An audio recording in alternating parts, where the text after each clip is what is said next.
Greetings and welcome to Football House Updates, coming to you live from the Gambia Football Federation. Today, Monday, the 22nd of April 2024. My name is Bakari B. Balde. I'm stepping in for my colleague Amadou Uba, and with me as my resource person is Coach Alhaji Ahmad Cham, who also serves as Secretary General of the Gambia Football Coaches Association. By the way, he was former head coach of BST Galaxy. He ushered them in the first round of matches in the first division men's competition, and that is the thing with head coaches, hiring and firing. But glad to have him back. Ahmad, I want us today to look into the intricacies of our men and women's competition at our domestic league. And first of all, I want us to begin with a look at the second round of matches after March week 20 of the men's competition. What is your view of the men's competition after March week 20? Thank you very much. I am happy to be here where we all belong. That is the Football House, and to talk about Gambian football, specifically the national leagues, that is the first and second division, male and female. Now, if you look at the first division, you will see that after March week 20, yes, Real de Banjul are still leading. They're still leading with 42 points, and you have Fortune and Team Rhino. Level on points. 34 points, which means if any of those teams is going to win the league, Real have to lose at least 2 matches and draw 1 game, and the other teams have to win all their games with a lot of goals, because if you look at the goal scored and the goal difference, Real is having 18, and the team in the second place have 9 goals plus.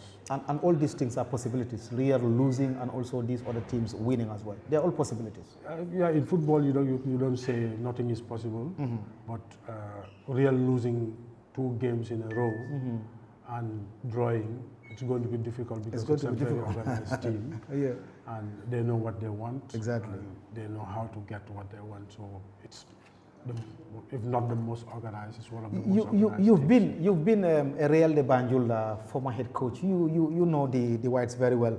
At this point in time, now that they are on 42 points and we have just 10 matches to go, what do you think is in the mind of the technical and even the administrative staff of Real de Banjul as we speak? I know they have the objective of exporting players. They want to export players, yes, to make sure that the team goes to the next level, and winning the league will make them win the league for the first time in consecutive time since Walidan did it long years ago. Exactly. Walidan was the last team that defended the league title, and that did not happen since Walidan did it. And if Real is in a position to do it, defend the league, they are going to be the first team that did it since Walidan did so. Exactly. And I think that is a myth that they want to achieve. They want to defend the league.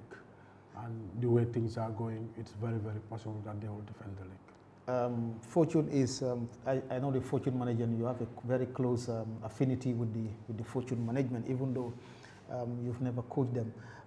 They are second, also in contention for topping the table. What do you think must be in their minds as we speak? Your friend Jane Juf is leading Fortune.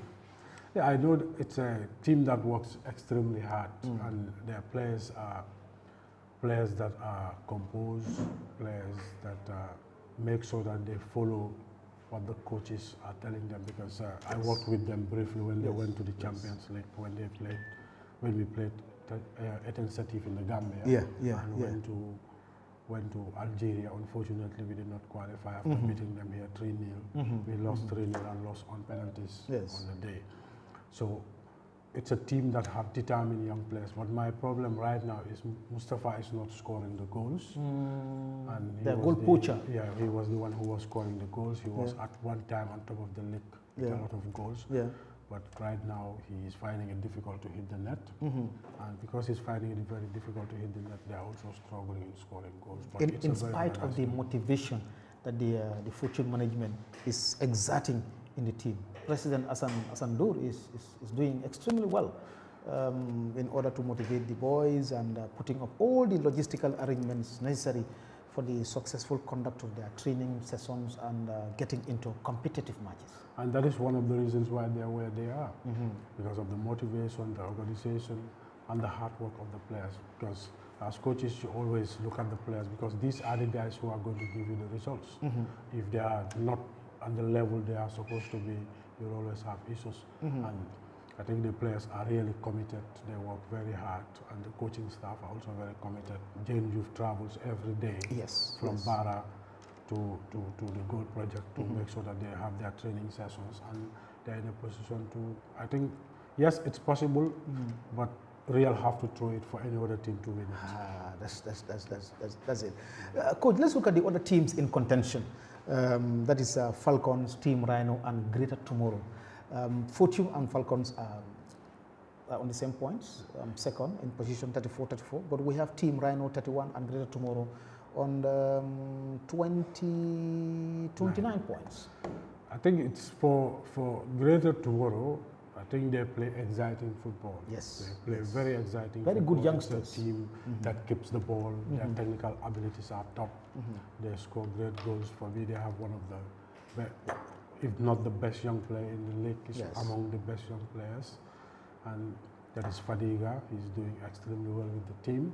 He was the one who saved them last season from relegation by scoring the 2 goals in their last game against Hawks, when he scored a fantastic goal in the first half and a very, very, very good goal in the second half, and that gave them that game and made them stay in the first division.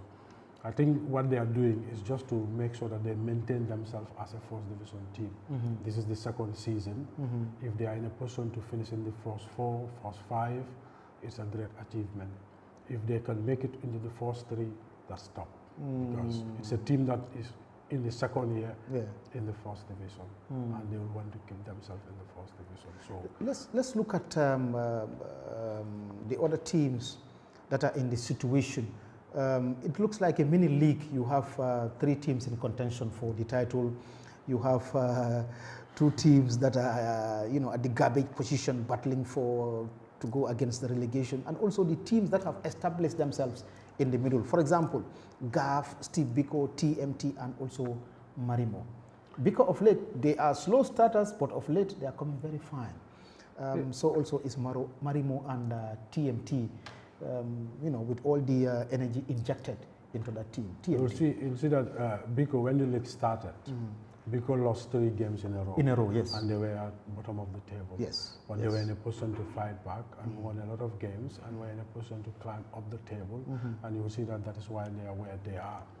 It's also a very organized team, a community team. Very organized. That people of full Bakau, of small boys.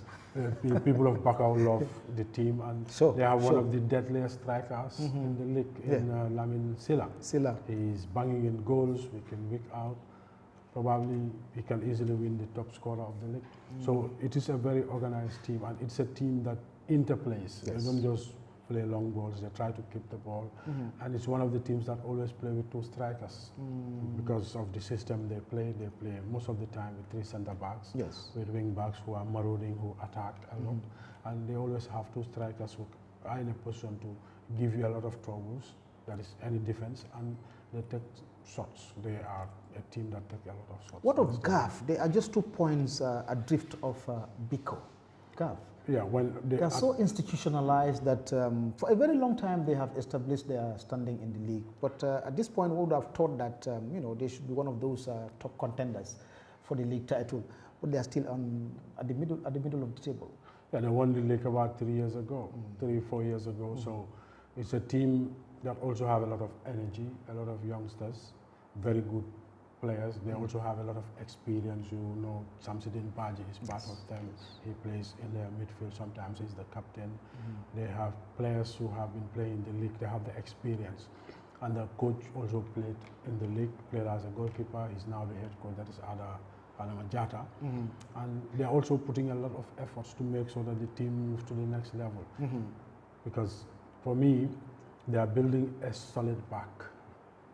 it's very difficult to play against them and very difficult to score goals against them because they have a very good centre back who marshals the defense very well, makes sure that any hole that is left, any gap that he sees, he makes sure that it's closed to make sure that other teams don't reach their defending third. Where because if they reach their defending third and they make mistakes, they can easily concede goals. So they are very stark in defense. They make sure that they fight, and it's a team that is very physical, that does not allow you just to play anyhow you want to play.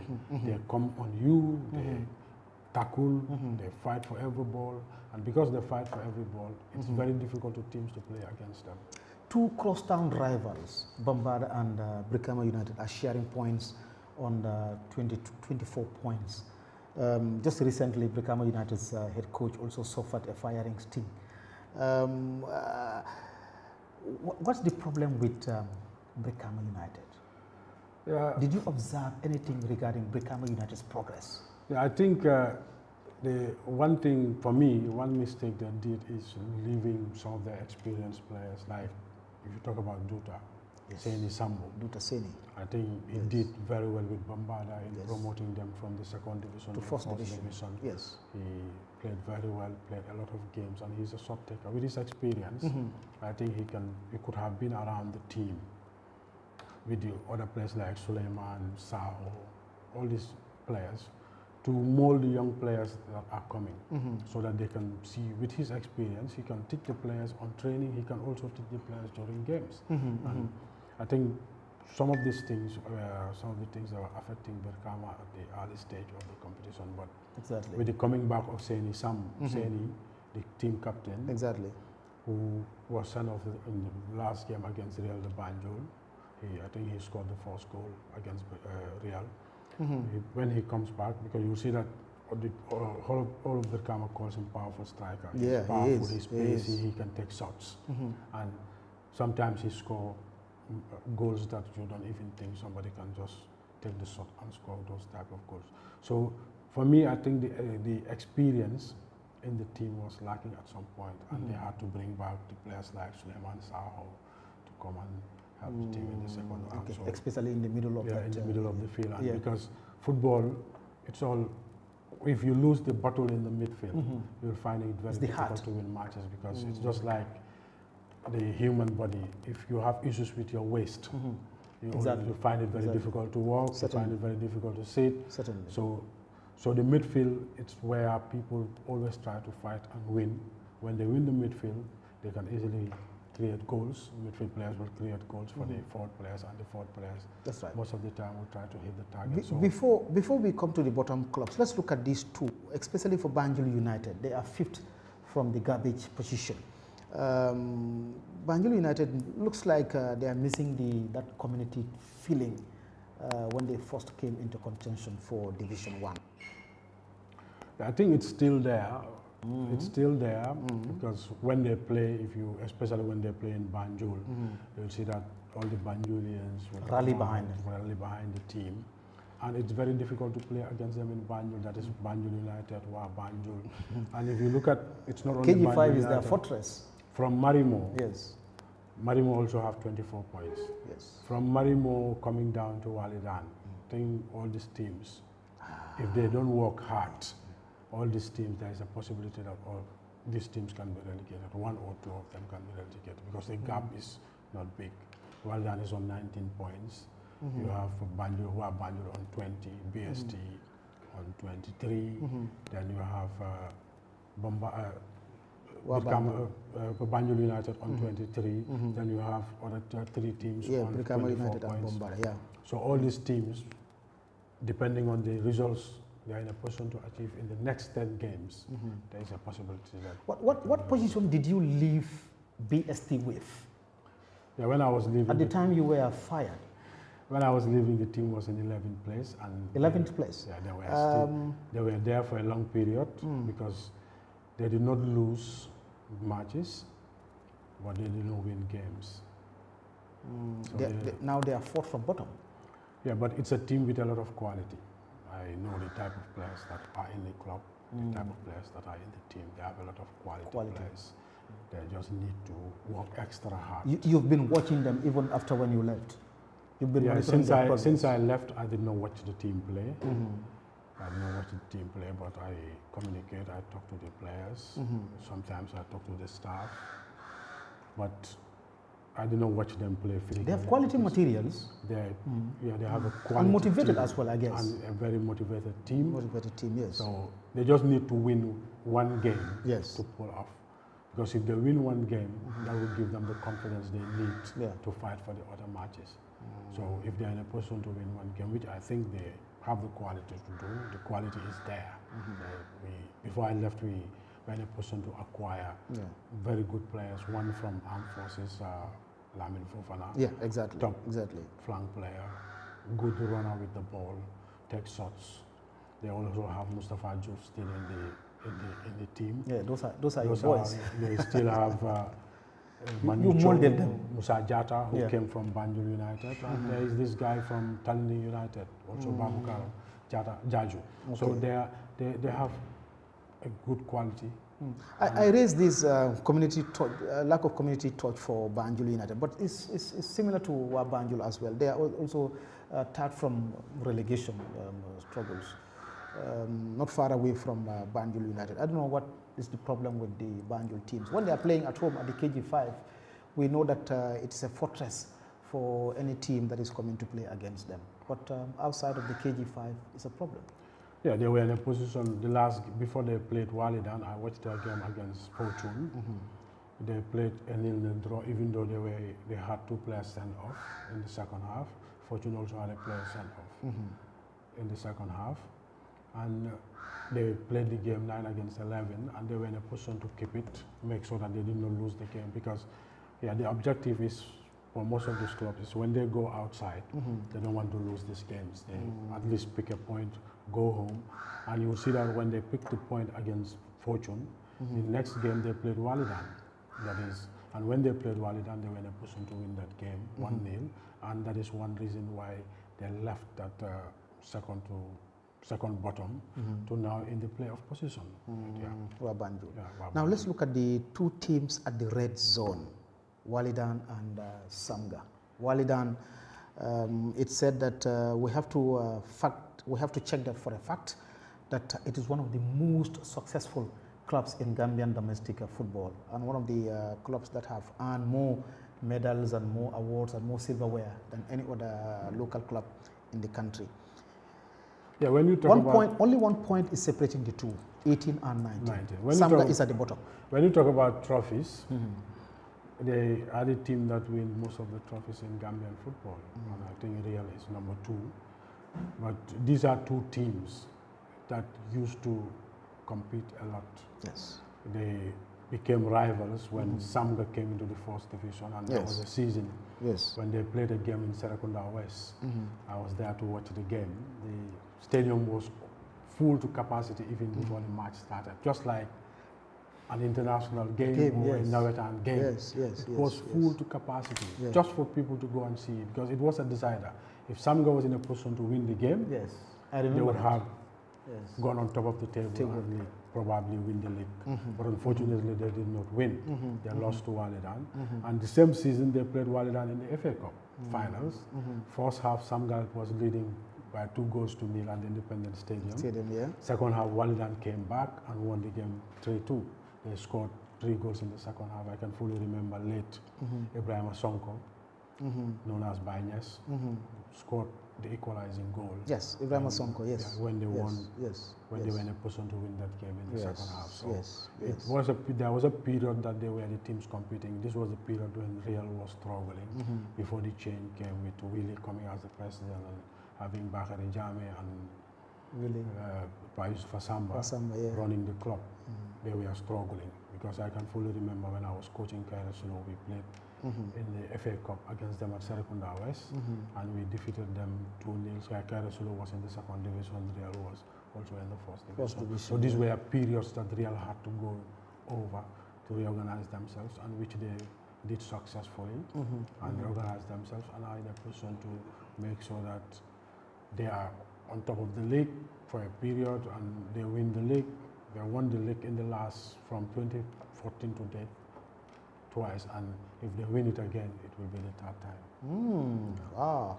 So at the end of March day 20, this is the table situation. Real de Banjul are blazing the trail on top with 42 points, closely followed by Fortune and Falcons, joint second on 34 points.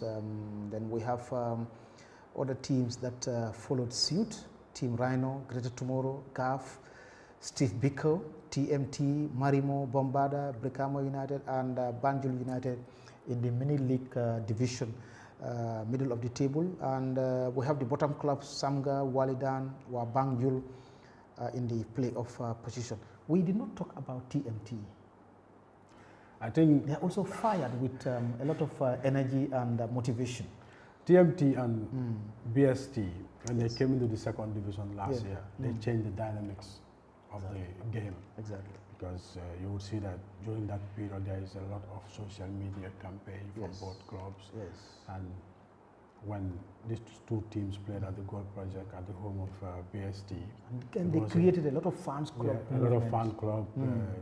The Mami Sira's guys were supporting BST. And TMT also had their own supporters club who always follow the team.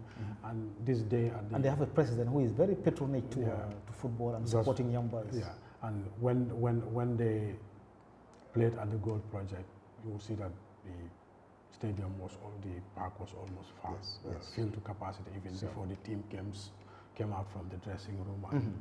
And everybody was there talking about the game. Even before the game, there was a lot of fanfare. Everybody expected that these two teams will fight for the league, or these two teams will be promoted to the first division. And it went up to the wire. The game ended in a draw, 1-1. Mohamed Haidara scored for BST, top goal, wonderful outside shot. And they equalized in the last 5 minutes of the game. And still, it went on the talk. It's two clubs, Then we had the two teams played against in Banjul with a big, everybody, it was on a Wednesday, and there was no first division game. Super Wednesday. Everybody went to the stadium to watch that game at the Banjul Mini Stadium. And BST won with a goal by Lamin Sarr that was given by the assistant referee last season, and BST closed the gap, because if TMT had won that game, they were going to win the league even before the league ended. And it went up to a period that BST was leading by some point, 1 point, went up to a period TMT. This week, if BST draws, TMT will lead. The next week, BST would come. And at the end of the season, TMT won the league. BST came out second, and they had automatic promotion. And I think they changed the dynamic of the game, because it was those periods. It was only Real that was doing a lot of social media work. Exactly. And when BST and TMT came, they changed it. And TMT, I think they are doing extremely well. They are doing very well. They are very comfortable. Very well. They are very comfortable. For them, they should start. I think they can start preparing for next season. Division football next season.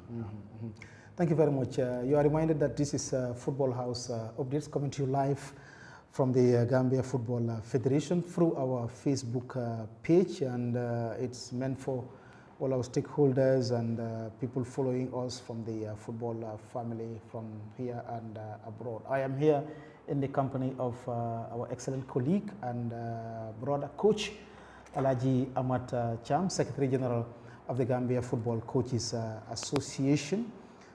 He was former coach of BST Galaxy. Now he's a free agent. He's a free agent. And he has always been our interlocutor when we have programs of such, so that he can come and spin the beans for us in this program of GFF Hour.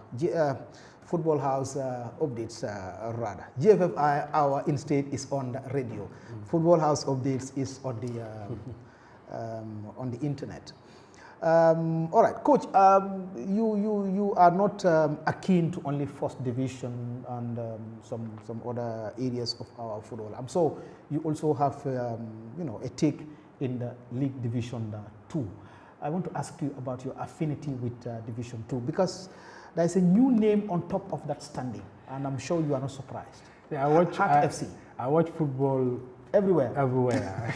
As long as I have time, I watch football everywhere. Yeah. This season I traveled to Jara Soma 3 times. That is the home to of watch- Heart FC. To watch games, I watch Jara West, BK Milan. Jara I West, they are watch- at the bottom I bottom watch, zone. Hawks, Jara West.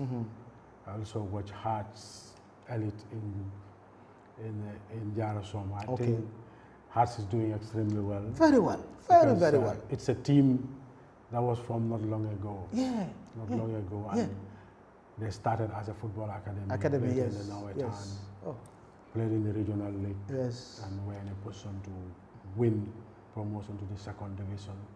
We played them last year. They've opened a 7-point gap between them and Hawks. I think it is a very good team, and when they play home, it's difficult to pick a point against them.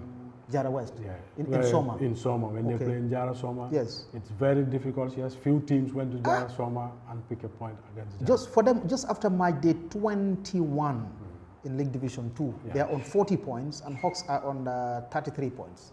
7 points They are now difference. 41 points. They are now 41 points, yeah, Yeah, because of and, the game that they played. and Hawks is now Hawks. 36. Hawks is 36 points. 36 4 points. points, Yeah. 5 points. 5 points gap. difference. So Hawks is 36, they are 41. So 40 Hawks is second. second. Then you have Gambian Dutch now you have Lions GPA on third place. GPA. because Dutch Lion lost yesterday to and GPA. BK Milan. Yeah, Dutch Lion lost to GPA yesterday. By 2 goals to 1. That took GPA to 34 points. 2 points behind Hawks. Then you have Dutch Lion and you have BK Milan. These are the Let's teams. look at Dutch. Let's look at Dutch Lion. Not a new team in Gambian football, but a new setup, I think and they're doing good. the motivation is a factor in football. Yes. A team that is motivated, you always see it. And when they are motivated, you see when they play, the co-owner of the team is always there. He's in training. He follows the team, and Everywhere. it's not about giving them cars, Yes. but just seeing Just by mere presence.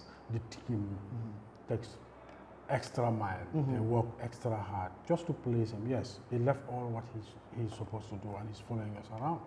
So the team would work extremely hard, and I think it's a very organized team. Very And the organized, team very plays organized. very good football because I watched them yesterday, and I saw a team that interplays a lot. They don't just. There is a pattern of play. There is a pattern of play. They keep the ball to themselves, pass it, and make sure that they don't just kick it. They don't just want to lose the ball. They try to put the ball to the best of their abilities. Exactly. And try to create the opportunities for themselves. And Exactly. they always do that. They have a way that they want to play, and they don't want to change it. That's right. I think they are doing extremely well. They are doing good. And I spoke to their coach yesterday after the game. Ah, That the objective is, if you cannot get promotion, make sure that you are in the top 5, so that you have the opportunity to play in the playoff. And if you play in the playoff, it's still in your hands to be promoted to the first division. Coach, this club, I wish we had one of their officials whom we can engage for a discussion. But you know all these clubs. You have some affinity with all the clubs in our domestic competition. This is a club that did very well in the first round. They were on top of the standing for a very long spell, but all of a sudden started falling back, and that is BK Milan. They have all the motivation in the world. Last year, they were camping at Metsi Residence Hotel, a 5-star hotel in the Gambia. But today they can't camp even in a lodge. Something is happening. I think you are pulling somebody. What's wrong with BK Milan? What do you think of BK Milan? I think the mentality of the club has changed. It has changed. Yeah. Have a tougher mentality now. Yes. Last season is the same thing that happened. They were on top of the league at the end of the first. But last season, I believe there was a problem with mentality because they had the opportunity to win. And they have a very good technical backup. They had the opportunity to win the league. They had the opportunity to be promoted automatically. And I think they started losing that when they played BST. And they were winning 3-0, and it was 8 minutes to play. BST was in a position to come back and Yes. score 3 goals Yes. through the game. And it was 3-3. And when that happened, I think the following period, they also had to play Calvi United. They were leading 2-0 in the first half. And because they were leading in the second half, Calvi United came back and was in a position to score 2 goals. And for me, those 2 goals, and one of them was what saved Calvi United. And that was one of the problems that made BK Milan not make the tournament. Because if they had won that game against Tallinn United, they would have been the winners. If not the winners, they would have at least had automatic promotion, and it did not happen, and they fell off from the playoff position also. And for me, that was what cost them promotion. This year, they have a young coach who works extremely hard, and I think his mentality is very strong. He has a strong mentality because he took Falcons from 3rd division, from the Nawetan 3rd division, 2nd division, and they gained promotion to the 1st division. So his mentality is tough, and he has a lot of energy, and I think that mentality was brought into the team, and you will see that they maintain the pace, and still they're in the places where they can be promoted to the 1st division. It's still possible, because if you look at the 2nd division, Hearts played 1st round most of their games in Jarasoma. So in the 2nd round, they will do a lot of traveling. And it's only BK Milan they are going to play in Jarasoma in the top 5. Okay. And BK Milan traditional foes to Heart FC. I think most of you, from last season to date, and I think you have the upper edge over Heart. I remember that. They always have the upper edge over Heart FC. Coach, let's look at not necessarily new teams, but like I said, new setups. For example, Kanifing East, Serekunda FC, and also Unique Global. Unique Global are at the playoff spot. Unique Global, Omar's team. Omar's boss is managing that team, and they are at the playoff spot. Just 4th from bottom. But let's look at Kanifing East. They are 11th. I think last season, Kanifing East did a lot of work, and it was the first game BST played against them in the league. Kanifing? Yeah, and in the 2nd division, we defeated them 1-0. And in the last game of the league, we played them again. Okay. And it was a 0-0 draw at Bakau, and that was one of the reasons BST did not win the league last season. Yeah, so I think it's a community setup. Yes. It's based in Kanifing Estate. Yes, estate. And most of the players are from the vicinity. The coach is from the vicinity. Most of the coaching staff also live in Kanifing Estate. Yeah. So they have that community touch with them. People follow them within the community, and it's a very organized team when it comes to. And I think they need to keep some of their players, their top performance in the club, to make sure that they move to the next level. Last season they were doing extremely well.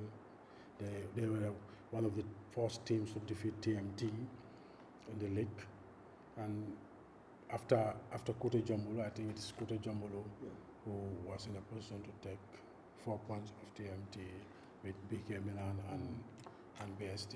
So I think Kanifing need to keep their players if they want to play 1st division football.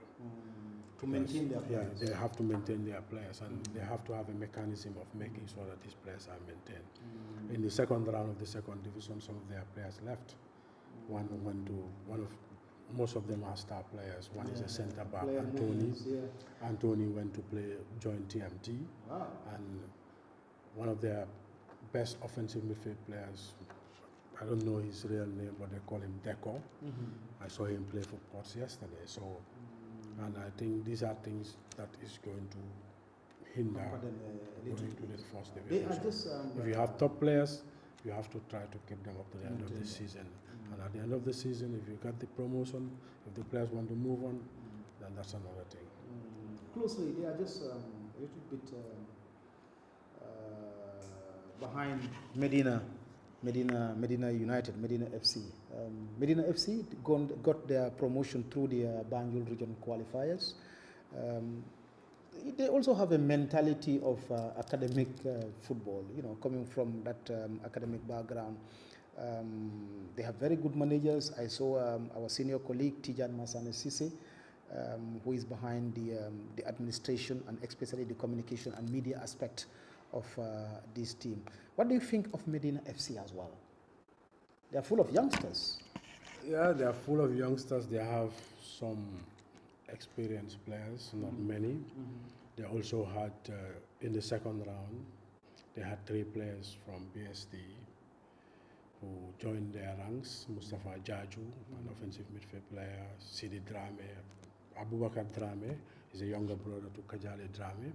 He's also joined them. You had Sidi Keta, and they also hired the services of Aliou Jagne, the last coach to win the league for Hawks. Aliou Jagne for Hawks? Yeah. Oh, Aliou is with Medina FC? Yeah, he's now the head coach of the team, and wow. I think that his experience as a football player and as a coach won the league.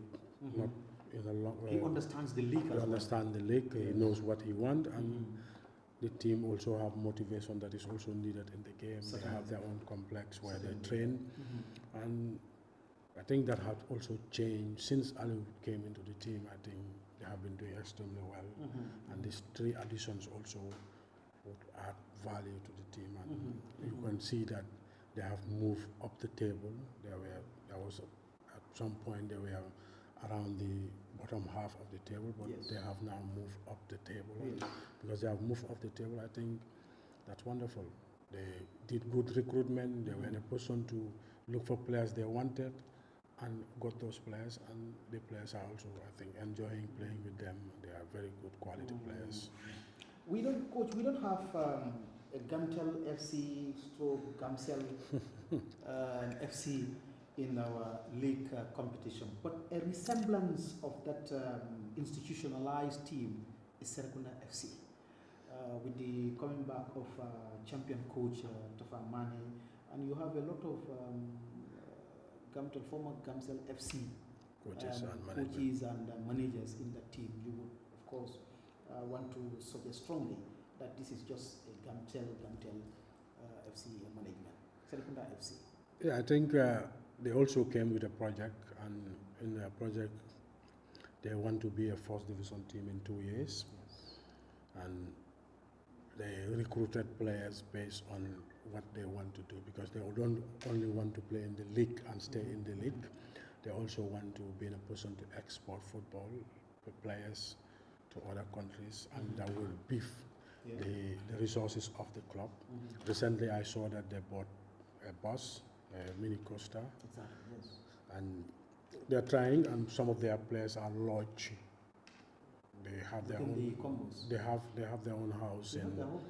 They have a clubhouse in Manjai, where most of the players are lodged with the technical director, who is a brother to the owner of the team, that is Yusu, who owns also Oslo Football Club in the Senegalese second division, and had been working with Gambian football for a long period. He had some Gambian players were exported through him, the likes of Del Pero's brother, who used to play for the national team, played for Armed Forces. I think it's Buba. Yeah, they exported him. It's the same family with Dembo Dabo. So Yusu had that link with Gambian football, and had been following Gambian football for a long period. Well connected. He's so connected with Gambian football, and I think that those were some of the reasons they were in a position to get Gamtel FC and change it to Serekunda FA. Yeah. So I think, yes, for them it's a gradual thing. It's not come into the league and go to the first division. They want to be in the first division in 2 years. It's a project. It's a project. And they will have players also that can be exported to their club in Senegal, which is a semi-professional league. And they will also bring in players. They also had Jim started the work, that is Jim Kebe, who was the former head coach of Gamtel, started working with them along the way, which is part of coaching. They fell apart, they parted company, and Tafa Mane He was here after his experience in the Liberian League, the Liberian under-20 and the determined girls. Then he decided to come home at the end of his contract, and they felt it was a coach that they needed to work with, and they decided to get him. And I think he's also going to build his own team, a team in his character, as he's always said. Teams are always like the coaches that are coaching them, because every coach is a mirror or a shadow of his team. Yeah. And he's also well motivated with a new brand car as a big boost and incentive for head coach in the caliber of Tafa Mane. Coach, let's look at the money spending team, Unique Global. They are the millionaires in our football. Yeah, I think with experience, they also will have a project. They don't just come into the game just to come one day and go out the other day. They want to come and stay in the league. They want to be a first division team. And I think they're on the pathway. It is one of the coaches one of the teams that is coached by a foreign coach. Yes. And a Portuguese or Spanish. And since he came into the team, I think the team have started picking up. They won their last game against Jam City, and that is what is placing them where they are. They need to gather all the results to stay in the second division this season and prepare well, plan better for next season to push for the challenge for the first division. Exactly. Yeah. Exactly. The bottom clubs that you have earlier on touched on, I think you said it before, they need to buckle up, and it's important that Jara West, Immigration and Jam City, there are 3 teams that would be relegated down, would no longer be there, and one could go for a playoff, that is Serekunda United. They are at the playoff position. But let's look at the bottom clubs, Jara West, Immigration and Jam City. Coach, Immigration, something fundamental must be wrong with Immigration. It's an institution team, and they have long been in the second division for a very long time, and still now they are there, and they are at no better position than at second from bottom, Immigration. I think the institutional teams, the only team that is surviving for now is Armed Forces in the first division. Yes.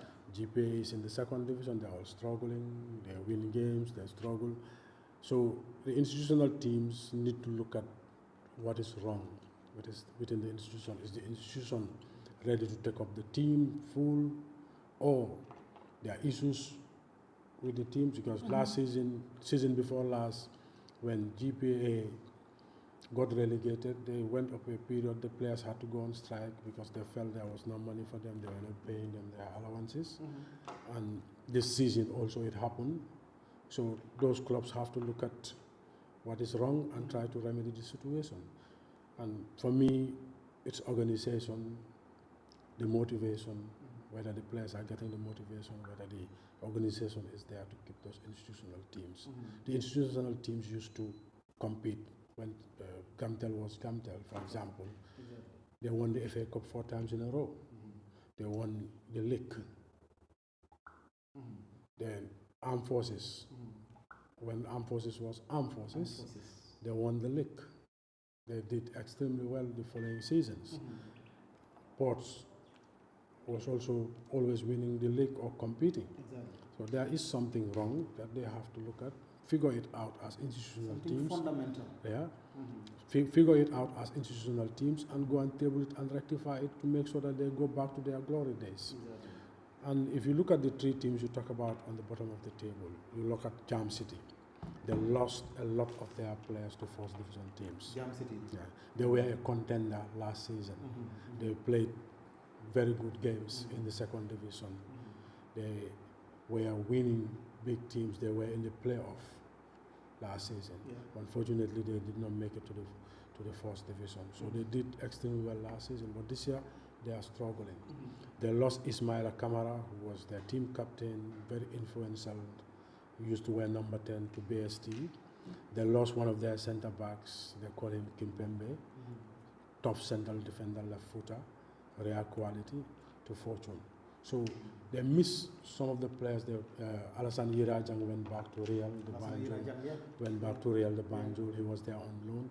So they lost a lot of their players that were helping them do the job in the second division. And because of that, the quality is not replaced. If you don't replace the quality or something close to the quality, they will struggle. And that is exactly what happened. You talk about Jara West. Jara West, yes. I believe last season they gave us at BST a lot of problems because we went to Jara, they defeated us 2-1. First game in the second round, they defeated us again. That was the period that we lost 3 games in a row, and the alarm bells were ringing, and we had to reorganize ourselves and put up a wonderful fight.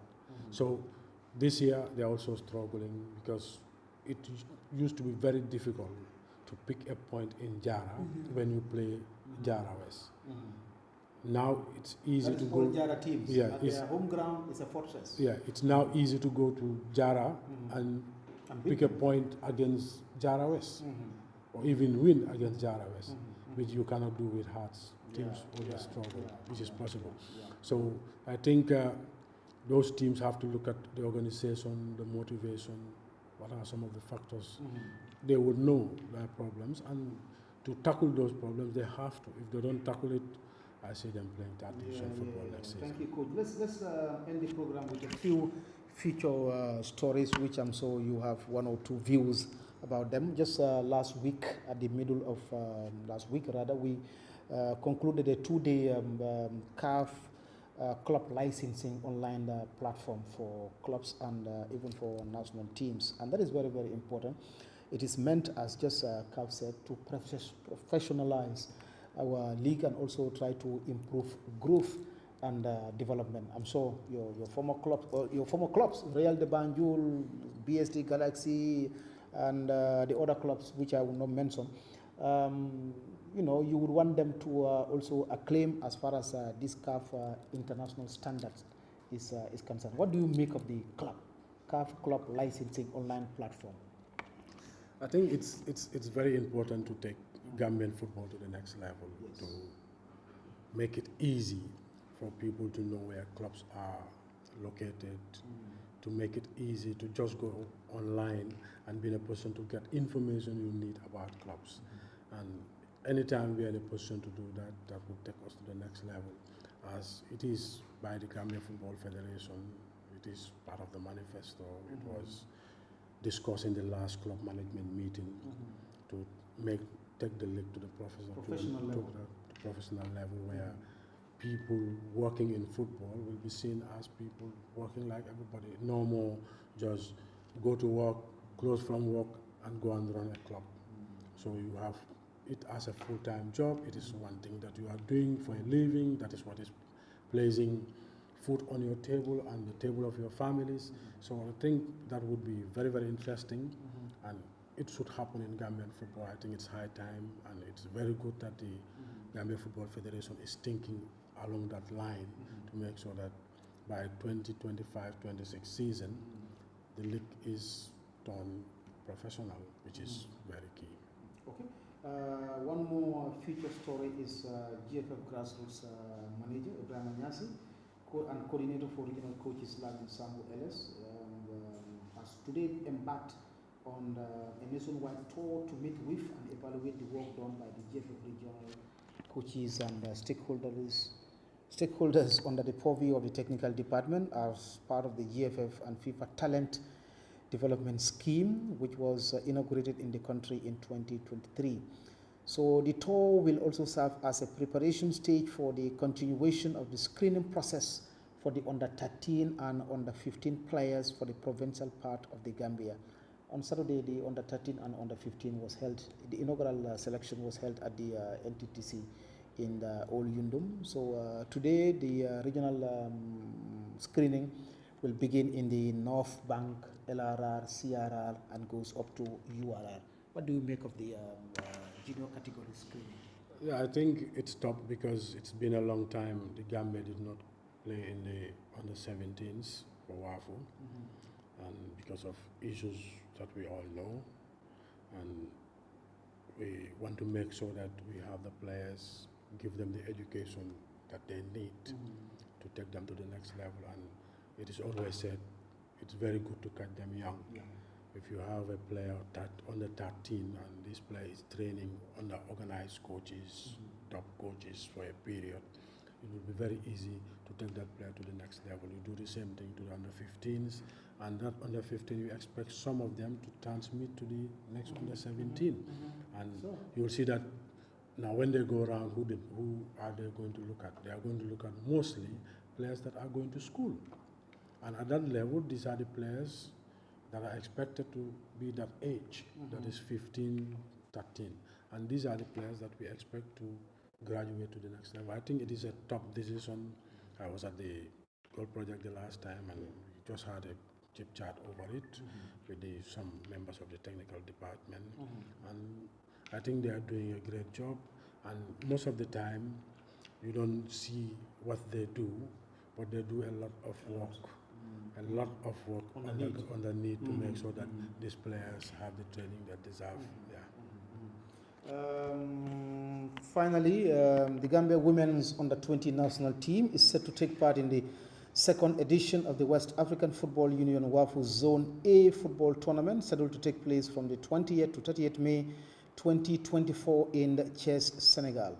Ahead of the tournament, the Gambia Women's Under-20 technical team is intensifying preparations, including a meeting of the backroom staff headlined by head coach Joseph Jabang, Other members of the appointed staff are assistant coaches Jabu Juf and Abdullah Ba, team manager Aret Njaija, team doctor Binta Kinte, physiotherapist Jenaba Bojang, kids manager Bintu Bojang, goalkeeper trainer Keba Senghor, and media officer Mariama Bojang, our colleague. The provisional list of 35 players will begin training today, which they've started, April 22nd, at the National Technical Training Center in the Old Yundum. Senegal claimed the inaugural WAFU A Under-20 Women's Cup title following a 3-0 win over host Sierra Leone in the final of the competition. So finally, Coach, our Under-20 Women's are going to take part in the WAFU A Women's competition in the chess. That is going to be next month. Yeah, first of all, I will applaud the decision of the Gambia Football Federation through the technical department and the technical and development committee, appointing Joseph Jabang, Joe, as the head coach of the female under-20, because he have been, since he left 2nd Infantry Battalion in the 2nd Division and came back, he was attached to the female team of CAF and have been the head coach and doing a lot of work with the team. I think being a former Gambian international too, having the opportunity to coach these young girls he would inspire them, because he need to inspire them for them to achieve what they are supposed to achieve, and he have been there, he have been doing it, and he is somebody I think these girls would know because he's coaching in their league, and because he's coaching in their league, and he's a qualified coach, he's a licensed coach, and he have played international football, I think that would take the team to the next level. I hope and pray that they are in a position to qualify to the AFCON through the qualifiers, that is the WAFU qualifiers that is taking place. And I think they will do a good job, because Jabu also have been doing very well. Jabu is an executive member of the Gambia Football Coaches Association, and he have been doing extremely well with the girls before Joe came back, and they just kick it up, and she was also there as one of the assistants in the last under-20 that played. So I think there is some continuity. Most of the backroom staff were also there, so they have to just go and work hard. There will be a lot of talk, but when you do your job, make sure that you do it with determination, with commitment, and listen to people. People will give you opinions, but you don't have to always take the opinions. Make sure that you are the ones who take the decision, but you have to listen to people, listen to their opinions. Don't say, don't just rubbish any suggestion that comes. Listen very well, listen keenly, but know that at the end of the day, it's your job, you have to do it. And I would seize the opportunity also to congratulate Joe for the appointment and wish him well with his team, with the training time. Probably when we have opportunities, we'll pass by and see them. Give him all the support. Yeah, the coaches association is there to give the support, and all the Gambian coaches are there to give the support to him through the National Coaches Association. So when we have time, we'll pass by to see what they are doing and give advices where we can, but at the end of the day, it's his responsibility to take the team. We are all supporters of the national teams, and our supporters will have opinions. But the opinions, at the end of the day, the opinion of the head coach is the most important, and that is what the players are going to take. Perfect. Thank you very much, Alaji Amat Cham. Coach has been my guest in this Football House updates today, Monday, the 22nd of April 2024. This is where we will draw down the curtains as time is no longer on our side. And on behalf of my executive producer, Mariama Bojang, Omar Toure has also been the head of the technical team, together with the excellent company of Mariama Komma and Mutlamin Jane. I have been your host, Bakari B. Balde, and the program will be back again tomorrow, Wednesday, Thursday, and even Friday. Until then, bye for now.